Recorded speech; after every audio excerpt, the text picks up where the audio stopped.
Now there are two particular Aristeia that I want to deal with in a little bit of detail here because they're the most important Aristeia in all of Homeric epic. The first one is the Aristeia of Patroclus in Book 16 of the Iliad, and the second one is what I'm going to call the anti-Aristeia of Odysseus in Book 22 of the Odyssey.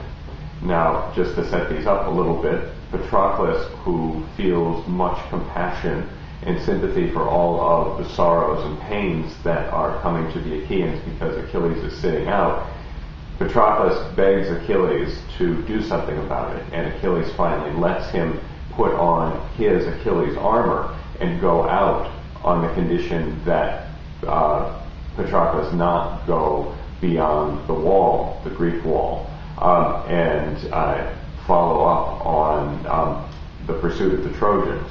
Patroclus, of course, does not follow that command of Achilles and rides out, thinks he's going to do a lot more than he actually can, and eventually gets slain by Hector with help from the god Apollo and a random Trojan named Euphorbus. That's Book 16 of the Iliad, the Aristeia of Patroclus, and it features a boss fight with the very important Trojan ally Sarpedon, who happens to be a son of Zeus. And there's also a very moving scene where Zeus decides whether or not he's going to allow Patroclus to slay Sarpedon. That then eventuates into a series of skirmishes where Patroclus gets struck by Apollo, then struck again by Euphorbus, and finally finished off by Hector. And at the end of Book 16, there's an exchange of words between Patroclus and Hector that is a sort of reflection on Aristeia itself, the way a lot of other things in the Iliad are also such a reflection.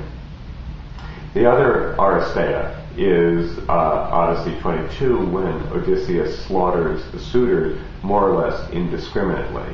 And what I'm going to suggest is that although it has the trappings of the Aristeia, or perhaps rather certain of the trappings of an Aristeia, it's also a perversion of an Aristeia which suggests important things about Odysseus, not necessarily terrible, but at least things that make us question what it means for Odysseus to be a hero, and also certain things about the Odyssey itself as an epic poem in the same tradition, using the same sorts of bardic occasion that the Iliad uses. And that'll in turn open out into us thinking about the differences between the Iliad and the Odyssey. Alright, so Iliad 16. Here is the arming scene of Patroclus as he gets ready to go. He spoke, and Patroclus was helming himself in bronze that glittered. First he placed along his legs the beautiful greaves, linked with silver fastenings to hold the greaves at the ankles.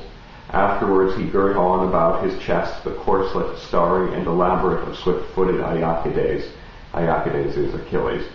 Across his shoulders he slung the sword with the nails of silver, a bronze sword, and above it the great shield, huge and heavy.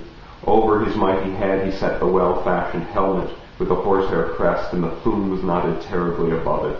He took up two powerful spears that fitted his hand's grip, only he did not take the spear of blameless Iacides, huge, heavy, thick, which no one else of all the Achaeans could handle, but Achilles alone knew how to wield it, the Pelian ash spear which Chiron had brought to his father from high on Pelion to be death for fighters. Patroclus ordered Automedon rapidly to harness the horses, a man he honored most after Achilles, breaker of battles, who stood most staunchly by him against the fury of fighting. So here you can see the importance of the ritual arming, and this is something that happens very frequently in Aristeia. And what I want to point out is the way that the armor reflects the glory of the hero, and the hero is made more, if you want, shining and more obviously valorous by putting on the special armor. Here you also see the way the bard is using it to great effect in the contrast between Patroclus and Achilles. Patroclus is a very good hero, but still we're reminded that Achilles, the greatest of heroes, is sitting out.